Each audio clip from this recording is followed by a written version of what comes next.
What does Paisano mean in Italian? The official Italian word is Paisano, which means countryman. Or more loosely, friend. It comes from the word paese, which means country. As a second generation Italian American and lifelong resident of New Jersey, I have been in the company of a number of Paisanos, several Goombas, and maybe a couple of good fellas. Who knows for sure? Many of them could be characters in a movie. So when the producers approached me about doing this show, talking about gangster movies, I said, why not? After all, I still have a bella figura. Anyway, that's a little of my backstory, and we hope you will stay tuned. Uno momento, scusi, please. Yeah, I know you needed the cash back then, I understand that. But from my perspective right now, if you want me to be objective, I need a couple of suitcases. So far, you've given me only one. But I digress, Francis. Excuse me, but I have to go. Ciao. I'll be talking to you. Sorry about that, folks. Welcome to a Paisano's perspective on the new movie, Godfather Coda, the death of Michael Corleone. With that, let me say hello to my producer, JB. Hello, Adam. Hello, JB. Hey, this is very exciting. Anytime we get to talk about a Godfather movie, it's a pleasure to be able to discuss these great films. The third one, as we're talking about, has been reworked by Francis Ford Coppola, and I think it's an interesting attempt to revise his original copy and to present it in a new light. And I think it's kind of something that doesn't happen that often. He did it last year, a final cut of Apocalypse Now, which I think was very effective and I think made the original product even better. And that's what we'll discuss here today, is what we think about this revised Godfather Coda. What are your initial thoughts? I think you're absolutely right. I think this movie, compared to the 1990 version, is a lot cleaner. It flows a lot better. I think they edited between 5 and 10 minutes. I'm not 100% sure. The revised beginning is much better, and the ending is, to me, the perfect ending, as it should have been in 1990. So overall, it's a very updated and a very refined version of the 1990 movie. And speaking of that, let's hear from critic Brian Tellerico, who's on the Roger Ebert website. Let's hear what he had to say about it back in December. Truth is, the first two Godfather movies tell a complete story. There's no need for a third. That's why Coppola avoided making it for years, only succumbing to pressure from Paramount after a few notable financial failures in the 80s. And then the expectation set by the word part in the title forced comparisons. Never felt like it was part of the same story. Removing that, making this Coda instead, allows a completely different tone. People turned off by Sophie Coppola's performance won't be swayed by this version, but if you're someone who defended it or found yourself wondering if it was better than you remembered, well, it's definitely better now. That seems to be a pretty positive take, Adam. Yeah, I agree 100%. It is a lot better now than it was in 1990. Just as I had mentioned, the flow of the movie, and I think the parallels to the first Godfather and the opening scene where Michael Corleone sits down with the Vatican banker. We're going to talk about that. Why don't we show that scene right now? This is the opening sequence that you were about to talk about. Sounds good to me. Tell the audience what you were referencing. We've sold the casinos. All businesses having to do with gambling. We have no interests or investment in anything illegitimate. Corleones are prepared to deposit $500 million in the Vatican Bank at such time as Mr. Corleone receives majority control of Immobiliare. Immobiliare could be something new. A European conglomerate. Few families have control of such a company. It seems in today's world, the power to absolve debt is greater than the power of forgiveness. $600 million.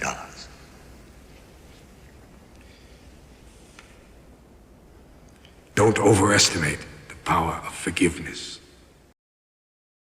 So, Adam, it's pretty astonishing to see Michael Corleone sitting down talking to a cardinal about the Vatican Bank and the Corleone family getting into partnership with the Vatican. Unbelievable. It really is. And from where he began, or where really the Corleone family began until this point in time, it just shows you the ascension into power.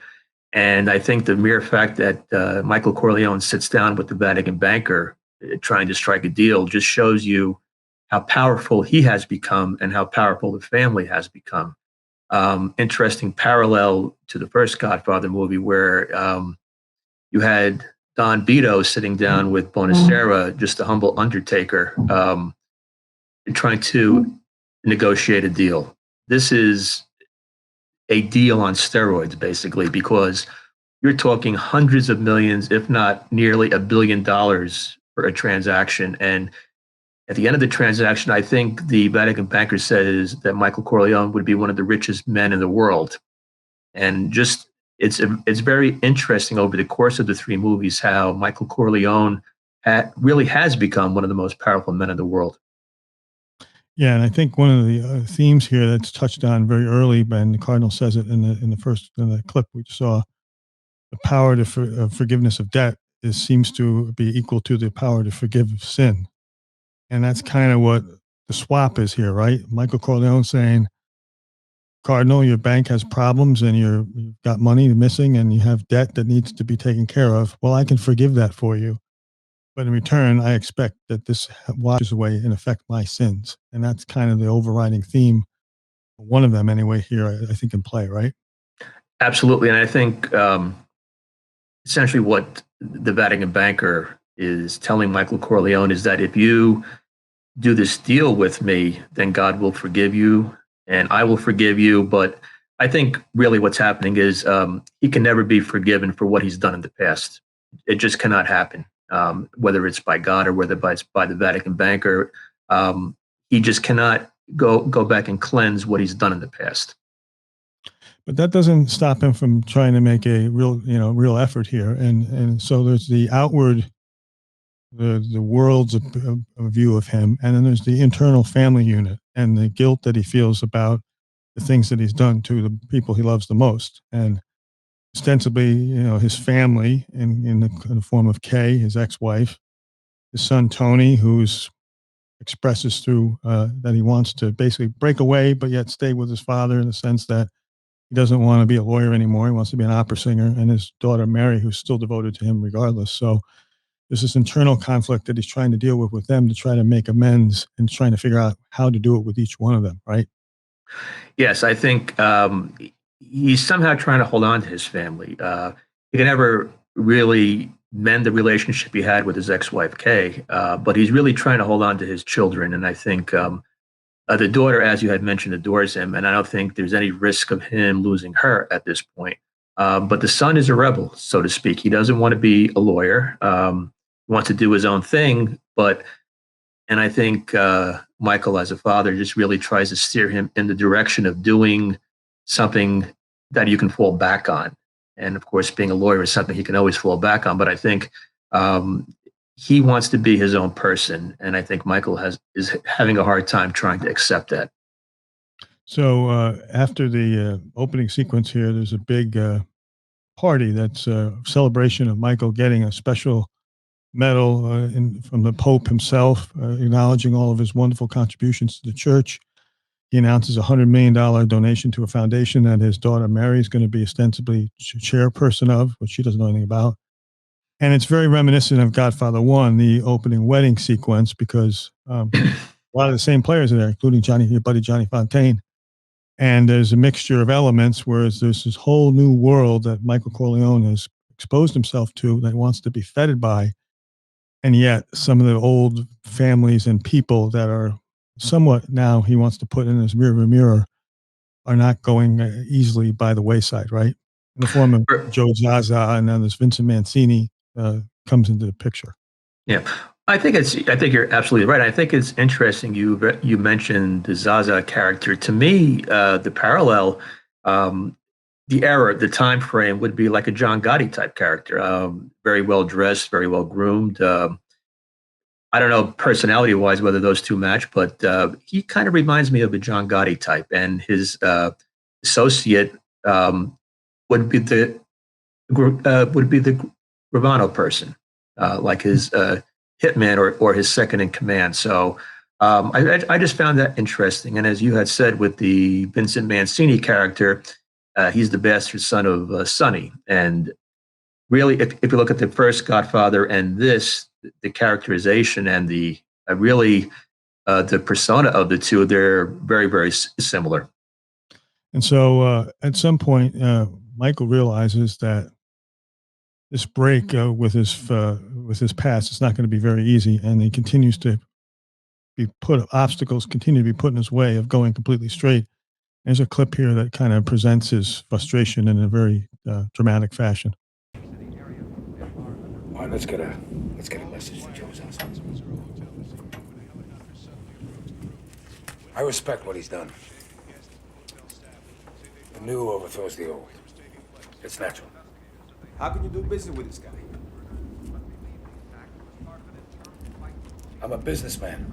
First foremost, I want no further conflict with him. You tell him from me that he can live or he can die. Vincent, will you shut up?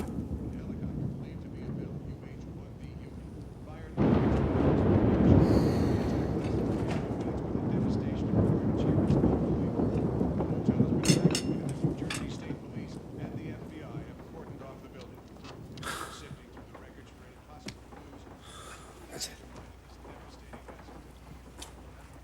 Joey's house. You can't be doing this alone.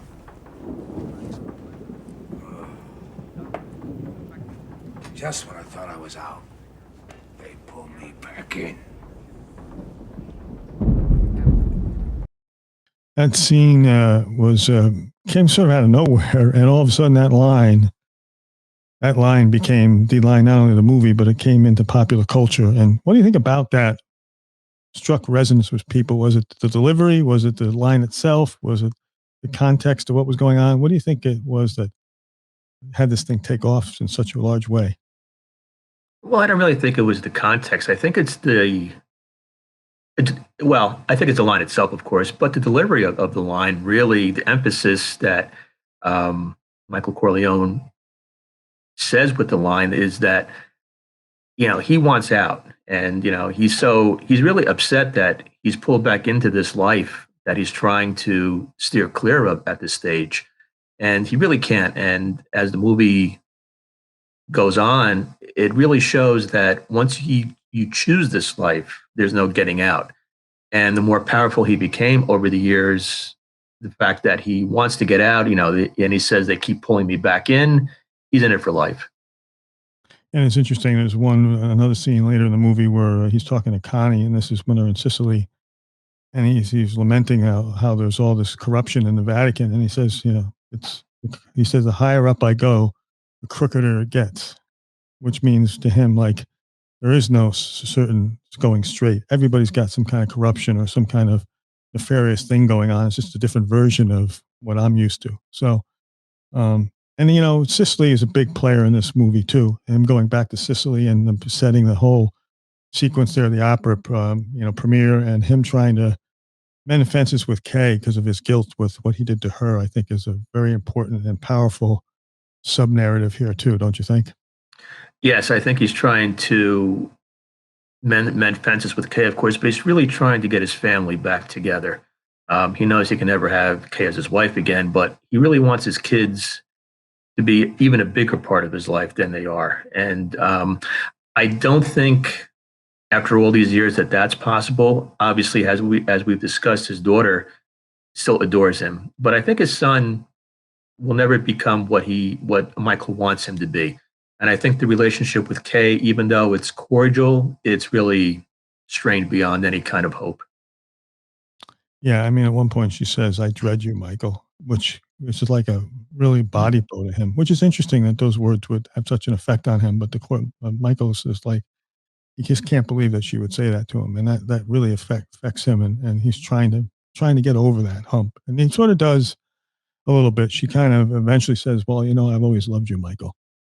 And so they seem to somewhat put the past behind them and looking forward, because there's an exciting opportunity for Tony and the new life that she's hoping that they'll both have. So, I mean, I thought overall I liked what they did here. I think the sequencing of the movie seems to be a little smoother now, and the backstory of it was explained a little bit better than I think the first time around. What do you think? I think you're absolutely right. I think as I previously mentioned, the movie flows a lot better. It's the first movie. It had a lot of stops and starts, and it really wasn't structured that well. But I think with the editing and with the revised ending and the flow of the movie, it's just a lot better. It's more watchable, let's say. It's interesting on the box office numbers. The budget back in 1990 was about $54 million, and I think it made about $136 million worldwide, which is not a bad return, but it was viewed not as a box office success back then, which is kind of interesting. When it came to awards, I believe, and our producer Ryan can check me if I'm wrong, but I believe it was nominated for 7 Academy Awards and didn't win any. That's correct. That is correct. It was nominated for 7. The categories include Best Picture, Best Actor in a Supporting Role, Best Director, Best Cinematography, Art Direction / Set Decoration, Film Editing, which you guys had mentioned before, and Best Original Song. It did not fare well at the Oscars, although nothing that was not named Dances with Wolves really fared well at that 1991 ceremony honoring films from 1990. Yeah, Dances with Wolves. That's one of my favorite rewatchable movies. I mean, I watched that over and over again, right, Adam? Oh, I can see your point. I actually watched, I think, 15 minutes of it one time. So overall, though, let's see what critics said about it. Metacritic gave the original version. Now, I don't know that the new one Coda has been re-rated. So this is the old rating, I believe. Metacritic was at 76%. IMDb, interestingly enough, was also 76%. And then Tellerico, who I read the comments from earlier, he's at 3.5 stars for the new version of Coda. So now you've heard what critics have said, and then you were also on the phone with Francis Ford Coppola himself, I believe. What do you have to say, Adam, about this film in terms of rating? How does it stand with you? Well, again, I don't, as I had mentioned in the last episode and probably the first episode, I don't go by the Metacritics or Roger Ebert or Rotten Tomatoes or Fresh Tomatoes or IBMD, whatever the heck you want to call it. As you know, my rating system is based on cannolis. Yes, I know. And each week I look forward to seeing the cannolis. What do you have for us today? And as you mentioned, I just happen to have the cannolis right here because I'm going to now give Coda a rating based on my cannoli system. Also want to keep in mind and point out these are not from Connie, who her cannolis in the movie didn't end well. But anyway, here are the cannolis, and I'm going to want our producer to get a nice shot of these. Can you see them? It's very nice. And here's the top of the cannolis, and very well done. Very well done. Very nicely structured. Very nicely packaged and presented. Does Mrs. Adam make those cannolis for you? No, she does not. Oh, where do they come from? They come from my friends at A&G Fine Foods. I go to the location in Fords. They have 4 locations in New Jersey. That's nice. That's nice. Yes, the one in Fords I deal with somebody named John Carlo, who's he's a Paisano, and if you go there, sorry, I hope he's watching. So let's get to your rating. Okay, so again, based on the cannoli rating, this is a 3 cannoli. 3 cannolis. 3 out of 4 cannolis. Yes. Regular cannolis or chocolate? No. Regular cannolis. The only one that really got chocolate cannolis was Goodfellas. If we were talking about the first one in the 1990 version, it would have been 1 cannoli. But I think they've done such a good job on this, so we give it 3 cannolis. So overall, we'd say if he thought that the 1990 version of this film wasn't very good, you should consider giving it another shot with Coda. That's what we're saying. Yes, I think that's what we're trying to say. based on what we've discussed, it's certainly worth a shot. Well, very good. It was a pleasure going back in time with the Corleone family. I don't think we'll see another one anytime soon, if ever again. And so, with that, I'll let you close our show out today, Adam. Sure, I like to. I'd like to have a toast to our audience, and if you can just bear with me a second, let me just grab the beverage of choice, which is, can you see that? Being that we're Paisano, we do Carlo Rossi Paisano wine. Can we get a good shot at that?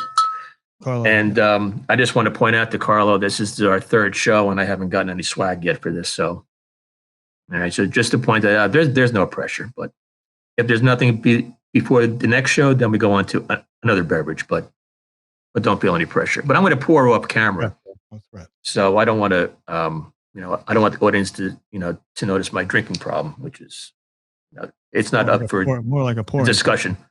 Excuse me. It's a pouring problem. Drinking, right. You don't have an issue with. Pouring is Drinking's not right. Drinking's not the problem. It's pouring. So I'm going to pour this off camera.